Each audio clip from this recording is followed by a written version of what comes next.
Continuamos ahora con nuestra tabla de usuarios. Bien, antes de continuar y trabajar nuestra migración, debemos de tomar algo en cuenta.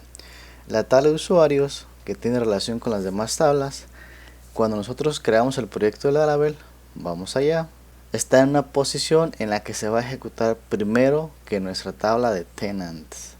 Sin embargo, vean que los usuarios tienen una relación con la llave primaria, en este caso el ID de la tabla tenants. Por tanto, al ejecutarse la migración, esta tabla de usuarios marca un error porque para cuando se ejecute usuarios todavía no existe la tabla tenants y eso va a originar que no se cree la tabla. Entonces, para solucionar eso, debemos de cambiar el orden en el que se van a ejecutar las migraciones, porque usuarios depende de la tabla tenant. En este caso la tabla fuerte es tenant y la tabla dependiente es la tabla de usuarios. Entonces vamos a ver que usuarios tiene un nombre, por ejemplo 001-01-01 y tiene solo ceros y el nombre de la tabla. ¿Qué vamos a hacer acá? Que nosotros vamos a poner para que se ejecute primero tenant por encima de usuarios, así que vamos a copiar los números iniciales que tiene la tabla de usuarios, vamos a copiar solamente los números y vamos a cambiar el nombre en la parte inicial solamente de los tenants.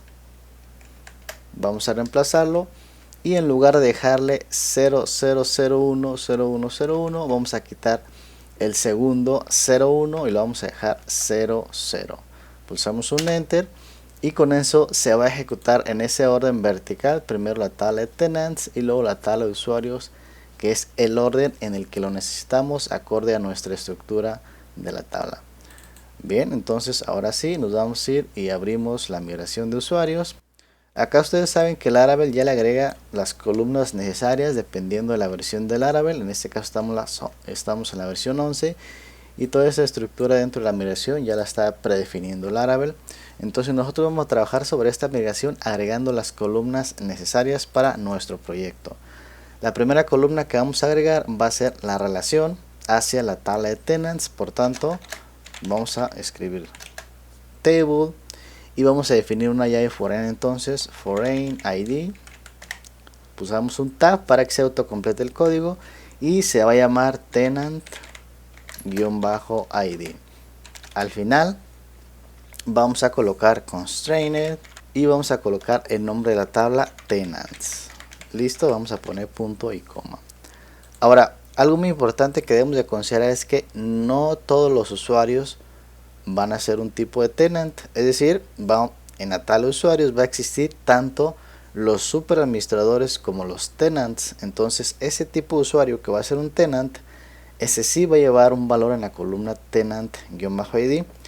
Por el contrario, el usuario que es super administrador o el landlord no va a llevar nada a esa columna, por tanto va a quedar un valor nulo. Dicho eso, entonces aquí antes de constrained vamos a utilizar nullLabel. Listo. De esta manera estamos especificando que la columna tenant id va a ser una columna opcional. Listo. Entonces de esta manera vamos a solucionar ese tema. Ahora tenemos el nombre del usuario, el email, tenemos la verificación y todas las demás columnas que ya agrega Laravel los vamos a utilizar. Si yo me vengo a mi modelo, vamos a ver acá que todas estas columnas que tenemos definidas aquí ya existen en la migración y lo único que vamos a agregar extra va a ser el row, ¿vale? Entonces ese row como tal de ahí yo lo voy a agregar después del password. Ustedes pueden agregar en la posición que más les guste, yo lo voy a dejar después de la contraseña. Esta columna va a ser de tipo enum y le vamos a llamar role. Bien.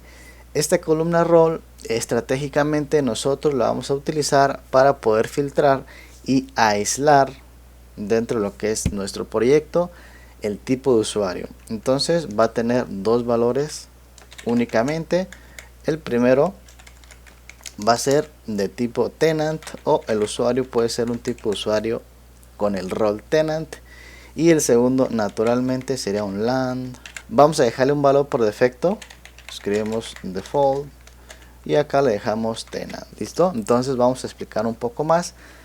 nosotros vamos a utilizar la columna rol para poder identificar el rol o perfil del usuario, y en base a ese valor nosotros vamos a poder hacer ciertas validaciones para restringir el acceso a las rutas, restringir ciertos recursos dependiendo del rol del usuario.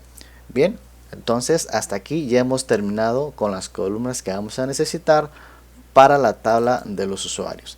Entonces, dicho esto, si nosotros ahorita ejecutáramos las migraciones, se crearían los tenants y luego se crearían los usuarios relacionándose con la tabla de tenants. Bien, entonces continuamos. I don't really know what comes next. I'm just doing my best, even though I'm so stressed out.